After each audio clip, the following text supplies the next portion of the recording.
Loki Lockdown, and if you woke up disappointed like I did that Alex Pereira was no longer the champion, let me explain to you how ANKALAEV got the belt off of him in the first place, man. I may explain to you how he perfectly game planned to beat Alex Pereira. This was actually very technical, you know what I'm saying? This is the sweet science right here behind how this even happened. For one, what do we know about Alex Pereira? The first thing that we know about Alex Pereira before he was in the UFC is that he was a 2-division Glory kickboxing champion. Okay, that is the first and the biggest and most important note that we're going to need this whole entire video. First things first. What is a kickboxing range? Kickboxing range. Area where your opponent can still kick you.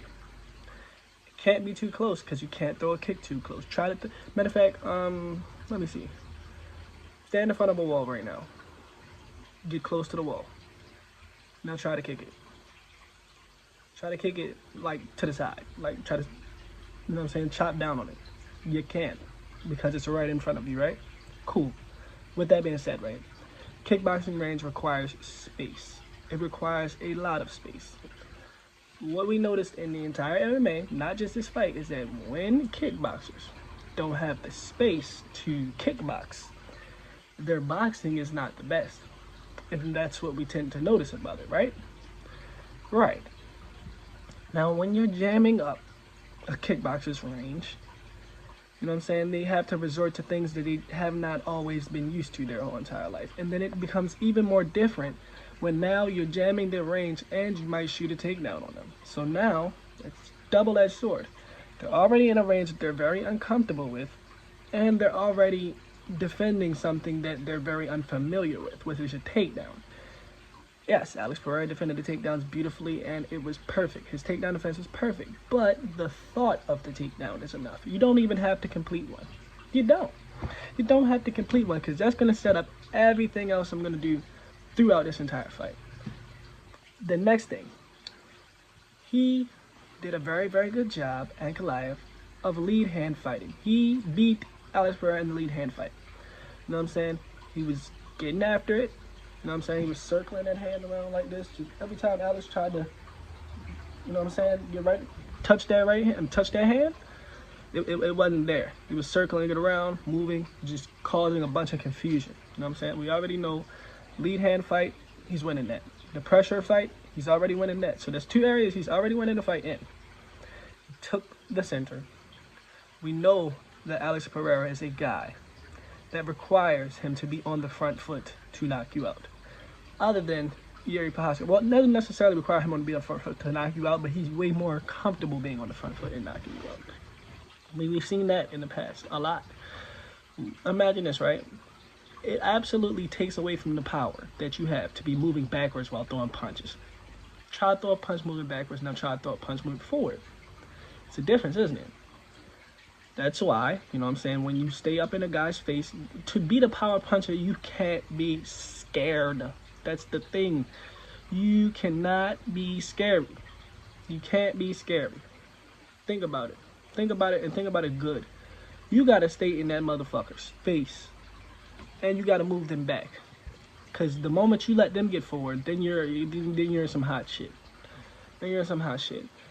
He was also able to use his footwork extremely good. Lots of stand switching and causing just Pereira to have to move back even more. Just, you know what I'm saying? Just slight inconveniences, slight changes in space, and causing Pereira to make adjustments that require him to move backwards into the cage.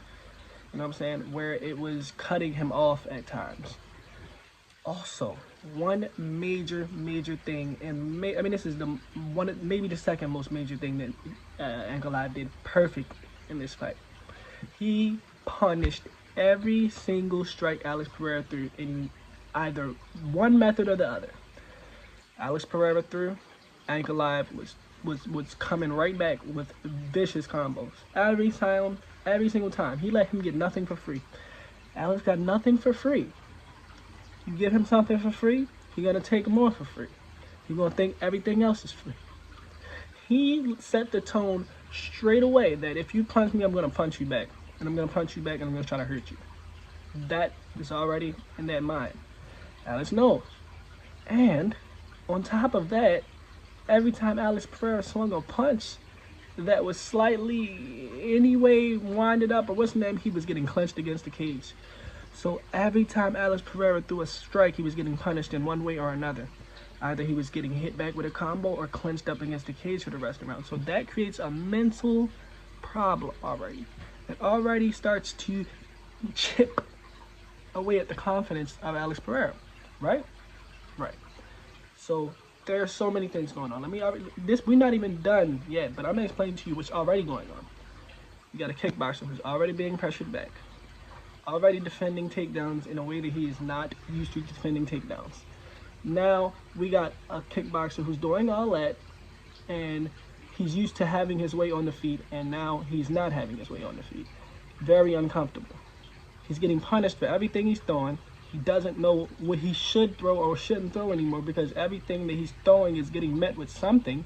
He's getting met with force, either clenched up against the cage, which is exhausting. I don't know if y'all know that, but it's exhausting defending takedowns. And you know what I'm saying, it makes you hesitant to throw. You know what I'm saying, like, damn, if I throw like that again, am I gonna get put up against the cage? It's a mental game, buddy. It's a mental game. And on top of that, every time, you know what I'm saying, Alex Pereira would get established, jab to the body, cross to the body, upset Alex Pereira's rhythm every single time he started to flow. These things are small things that add up to a whole big piece of a cake. You know what I'm saying?